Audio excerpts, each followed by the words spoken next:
March 12, 1945, Berlin, Germany. Unteroffizier Karl-Heinz Müller tightened his helmet strap as the morning sirens wailed across the shattered city. From his foxhole near Tempelhof airfield, he squinted upward, expecting perhaps a dozen planes. Instead, the horizon itself began to dissolve into shadow. First came the low hum, a vibration that rattled the broken glass of bombed-out buildings. Then the sound swelled, not like thunder, but like the grinding of steel across the heavens. Müller froze. Above him, the sky was no longer blue. It was blackened layer upon layer by aircraft wings stretching further than the eye could follow. Over 1,200 Allied bombers in perfect formation moved as a single iron tide. Their contrails weaved white scars across the sky, blotting out the Sunday. Berliners in the streets clutched one another, staring upward in mute disbelief. Only weeks earlier, Nazi propaganda had promised miraculous wonder weapons to defend the Reich. But here, in one impossible moment, that illusion shattered. A single raid contained more aircraft than the Luftwaffe could now muster in the entire defense of the capital. Müller would later write, "We thought the sky itself had turned against us. There was no longer war. There was only annihilation." This was no ordinary air attack. It was the physical embodiment of Allied industrial might, the gathering storm that would leave Berlin unrecognizable, and its defenders facing not just defeat, but the collapse of everything they had believed in. The German capital was a ghost of its former self. Once the proud heart of Hitler's Reich, it now lay scarred and broken, its avenues filled with rubble, its landmarks shattered by relentless bombing.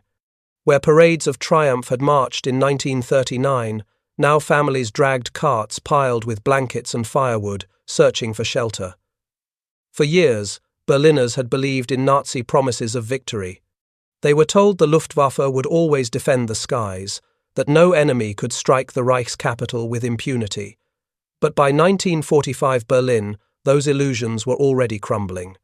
The Luftwaffe, once the terror of Europe, was a shell of its former self. Barely 200 operational fighters remained to defend a city of millions.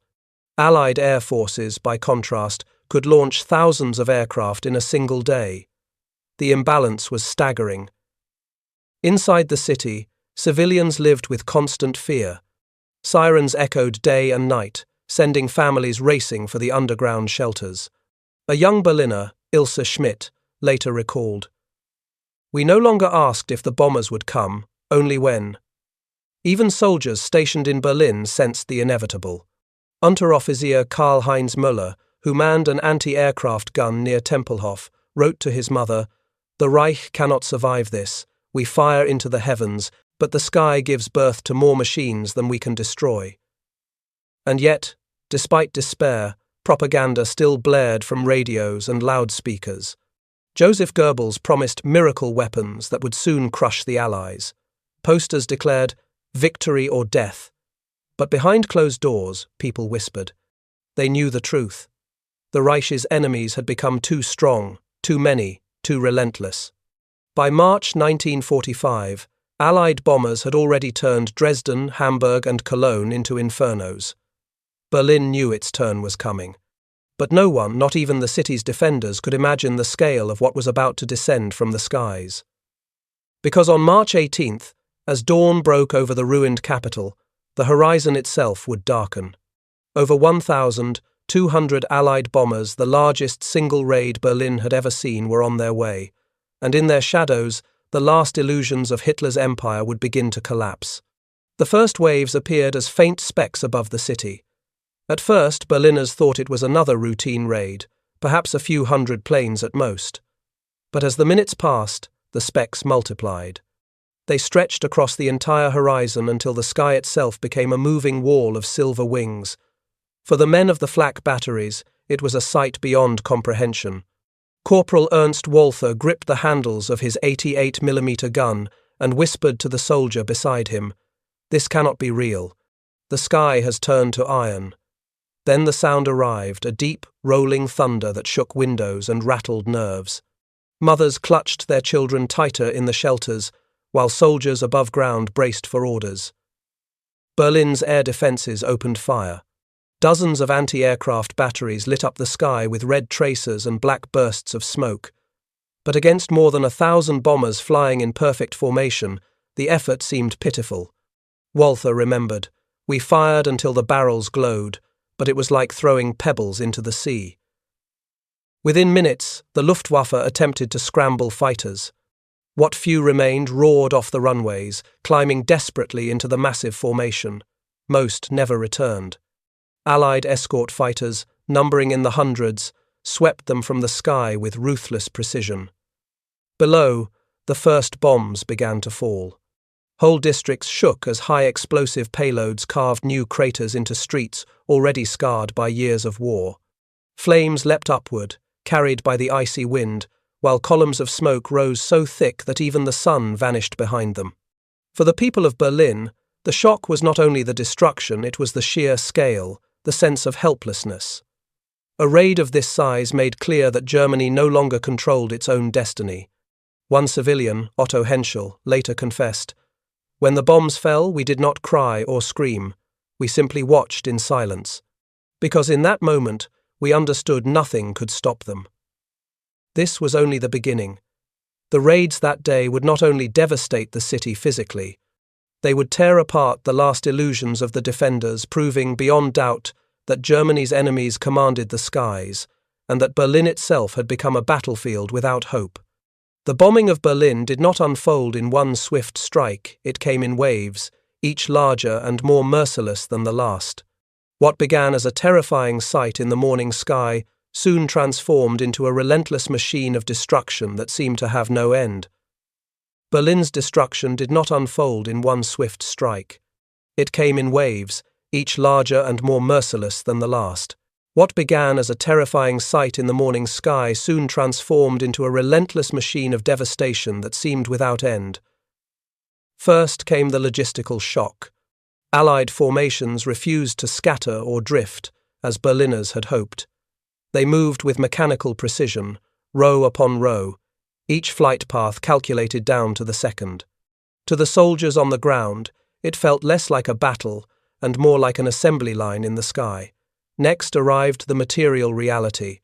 Thousands of tons of explosives and incendiaries poured down, not just on factories or rail lines, but across entire districts. In one raid alone, more bombs fell on Berlin than Germany had dropped during an entire campaign against Britain. Civilians who crawled from shelters discovered entire blocks erased, their homes reduced to smouldering foundations. Even more devastating was the industrial contrast. Allied factories across the Atlantic and in Britain produced new aircraft faster than Germany could destroy them. A single month of Allied production dwarfed what remained of the Luftwaffe's capacity for an entire year. German soldiers muttered bitterly that for every bomber shot down, 10 more appeared to take its place. A flak officer, Lieutenant Hans Kruger, later admitted, "We no longer believed we were fighting men. We were fighting a machine that never stopped." Yet perhaps the most devastating shock was psychological. These raids were not random. They were coordinated with relentless discipline, striking at infrastructure, rail yards, communications, and morale all at once. Every explosion seemed to whisper the same truth. Germany was not simply losing, it was already defeated. Even civilians sensed the shift. A young woman named Gertrude Bauer wrote in her diary, "It was not war anymore. It was the systematic unmaking of our city, stone by stone, hour by hour." Each stage of the assault left Berliners with fewer illusions to cling to. The city's defenders discovered that their courage and weapons meant little against an enemy whose strength seemed limitless. And as the raids continued, the realization spread like smoke through the streets. This was no longer a struggle for victory, but a countdown to inevitable collapse. Allied raids on Berlin were not improvised assaults. They were the product of an industrial system so vast that it defied German imagination. Each wave of bombers represented thousands of workers, engineers, and planners coordinating across continents to ensure that every aircraft reached the skies fully armed, fully fueled, and precisely timed. Factories in Detroit, Seattle, and Manchester ran day and night, turning out aircraft at a pace no European power could rival. In a single year, the United States produced over 96,000 planes. Britain added tens of thousands more. German observers, accustomed to shortages of fuel, ammunition, and spare parts, could hardly comprehend such abundance. An Allied pilot later recalled the experience. "We never doubted there would be more planes, more bombs, more missions. The machine behind us seemed endless." For men on the ground in Berlin, that endless machine was now visible in the blackened skies. The scale of destruction carried with it a cultural shock as well. Civilians who once believed themselves untouchable discovered that no district, no neighborhood was safe. In shelters beneath the streets, families huddled beside strangers, stripped of class distinctions or political loyalties. Hunger and fear were the only common language. Even soldiers felt the weight of contrast. Before each mission, Allied crews were served hot meals, given detailed briefings, and outfitted with fresh gear. By comparison, German defenders often went hungry, their weapons short of ammunition, their orders vague or contradictory. Unteroffizier Karl-Heinz Müller confessed in his post-war memoir, "We lived like beggars while they fought like kings." What stunned many Berliners most was not only Allied efficiency, but also their apparent indifference to German defences. Bomber streams flew with such discipline and confidence that it seemed as if the Luftwaffe no longer existed. One flak officer admitted, "We felt invisible to them, like ghosts firing into the wind." Amidst the terror, moments of grim reflection surfaced. People whispered that this was not simply warfare but a demonstration of what modern industry, united with military purpose, could achieve. Each formation overhead was not only a weapon but a message. Germany's future had already been decided in distant factories and assembly lines. By the time the last bomber formations vanished into the horizon, Berliners no longer spoke of victory or miracle weapons. They understood that they were witnessing not just an air campaign, but the overwhelming proof of Allied dominance, a power so immense that no defense seemed possible. Amid the thunder of bombing and the glow of burning districts, something deeper began to unravel in Berlin. The city's people, once bound by fear and propaganda, started to see one another with different eyes. In cramped shelters beneath the streets, wealthy officials sat shoulder to shoulder with laborers and refugees. Hunger, fatigue, and terror erased the lines that ideology had drawn. Letters written during this time reveal a shift in tone. Where once there had been defiance, now resignation crept into every sentence. A young soldier named Dieter Klein wrote to his sister, "I do not fight for victory anymore. I fight only to return alive. Nothing more." His words echoed across thousands of German families, quietly acknowledging what propaganda refused to admit. Civilians also began whispering doubts aloud. Neighbors who once saluted each other with raised arms now muttered in despair. Some spoke of betrayal, blaming leaders who had promised protection while delivering only ruin. Others, too exhausted for politics, spoke simply of survival. As one mother put it, "We lived from hour to hour, not knowing if the next night would be our last." Even soldiers manning defences felt the emotional shift. At first, they cursed the bombers and vowed revenge. But as raids continued without pause, anger gave way to a hollow numbness. One flak gunner admitted after the war, "It was not courage that kept us firing. It was a habit. We no longer believed in anything." Small human moments punctuated the despair. Strangers shared food in shelters, passing crusts of bread or sips of water to children who were not their own. Some lit candles in the darkness, whispering prayers not for victory, but for peace. For the first time in years, Berliners were united not by ideology, but by the simple will to endure. For many, the greatest shock was realizing that the enemy above them seemed limitless, while their own leaders grew silent. The contrast was undeniable. Allied crews returned home to applause and warm meals. German families returned to find only rubble. That imbalance was no longer hidden behind speeches or slogans. It was carved into the daily lives of millions. By the spring raids, the cultural and emotional collapse of Berlin was clear. The war that had begun with cries of triumph had ended in whispers of survival. People no longer dreamed of conquest or glory. They dreamed only of a night without sirens, a morning without smoke, and a future where their children might live without fear. The assault on Berlin reached its most terrifying scale in a single day of coordinated destruction. Sirens wailed, guns fired, and yet the horizon continued to pour out wave after wave of Allied aircraft. What Berliners saw above them was not simply an air raid, but the visible proof of a war already decided. Numbers tell the story of that day. More than 1,200 bombers filled the skies. Escort fighters soared alongside them in the hundreds, ensuring that German planes stood no chance of breaking through. Within hours, nearly 3,000 tons of explosives and incendiaries were released over the capital. The earth trembled beneath the impact. Streets vanished into clouds of smoke. Entire districts became seas of flame. For soldiers on the ground, the scale defied imagination. Unteroffizier Karl-Heinz Müller later wrote, "We stopped counting.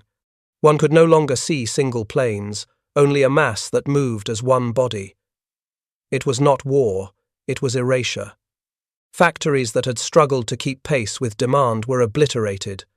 Rail lines twisted into molten wreckage. Communications collapsed. What remained of German industry could not match even a fraction of the Allied machine. Each passing minute revealed the imbalance more clearly, an enemy producing planes by the tens of thousands against a Reich running on fumes. The scale peak had arrived. Overwhelming force measured not in divisions or battles, but in tons of steel and fire raining from the sky. Yet the moral peak cut even deeper. Families emerging from shelters saw neighbors dead in the streets. Soldiers returned to find their homes gone, their families scattered. The Reich had promised them protection, yet nothing shielded them from the fury above. Civilians began to speak openly, no longer in whispers. "They have lied to us," one man declared while helping pull survivors from a collapsed building. Others cursed the names of leaders who still urged sacrifice, even as the city was reduced to ashes. In those moments, the last illusions of the Third Reich collapsed. The myth of invincibility, the promise of miracle weapons, the idea of final victory all burned away in the fires consuming Berlin. What remained was silence, broken only by the steady rumble of bombers receding into the distance. For those who survived, it was not relief they felt, but certainty. The war was lost. The empire had fallen, and the sky itself had delivered the verdict. When the bombers vanished and the smoke cleared, Berlin was no longer a city of power but a shadow of ruins. Streets once filled with banners and parades had been reduced to broken stone and silence. What remained was not a capital, it was a graveyard of ambition. In the final weeks, as Soviet artillery drew closer, air raids gave way to the thunder of ground war. The Red Army advanced street by street, and the once defiant defenders of Berlin were forced into a fight that many no longer believed in. Some surrendered quietly, while others resisted out of habit, not conviction. The spirit of the Reich had already died beneath the blackened skies. Civilians carried the deepest scars. Families who had endured years of fear emerged from shelters to find their homes destroyed beyond recognition. Mothers led children through rubble-strewn streets, searching for food, water, or simply a place still standing. Survivors spoke later of wandering through their own neighborhoods as if through a foreign land. For the soldiers who had manned the defenses, surrender brought a strange mixture of shame and relief. Unteroffizier Karl-Heinz Müller, the gunner who had watched the horizon vanish beneath Allied bombers, survived the war and later reflected, "I knew then that nothing we believed had been true. I did not fight for a cause. I only survived its collapse." The legacy of those raids was larger than the ruins of one city. They demonstrated the decisive power of air supremacy, proving that modern wars would be won not only by armies in the field but by the factories and industries behind them. The skies above Berlin had shown that no nation, no matter how fierce its soldiers, could withstand an enemy that controlled production, logistics, and technology on such a scale. Yet beyond strategy, the bombing of Berlin carried a human lesson. In the shelters, strangers had shared bread and whispered prayers together. In the ruins, ordinary people began to question leaders who had promised greatness but delivered only ashes. For many, survival itself became the seed of transformation, a desire for a future built not on conquest, but on peace. Years later, veterans and civilians alike recalled the moment the sky turned dark with bombers. It remained not only a memory of destruction but a turning point of perspective. The empire that had begun in fire ended in fire, and from its ruins, a new Germany would eventually rise, chastened, humbled, and forever marked by what it had witnessed. The story closed where it had begun, beneath a sky blotted out by wings. Only this time, the darkness was not a promise of power, but a verdict final and absolute. Beneath the blackened skies of Berlin, an empire collapsed not only in ruins but in spirit. The city that once dreamed of ruling the world had been humbled by forces greater than armies, the power of industry, unity, and unyielding determination. For the men and women who lived through those days, survival itself became their final victory. History remembers the roar of the bombers and the flames that consumed a city, but it also remembers the silence that followed, a silence filled with lessons. It reminds us that no empire, no ideology, can withstand the truth of human resilience and the relentless tide of justice. As we step back from these images of fire and rubble, one truth lingers. The sky above Berlin was not only darkened by bombers, it was illuminated with a warning for all generations to come. If stories like this move you, if you believe history must be remembered not as numbers, but as human lives caught in its storm, then join us here. Subscribe and become part of a community that keeps these voices alive, so their struggles and sacrifices are never forgotten. Because history is not just the past, it is a mirror. And together, we will keep looking into it.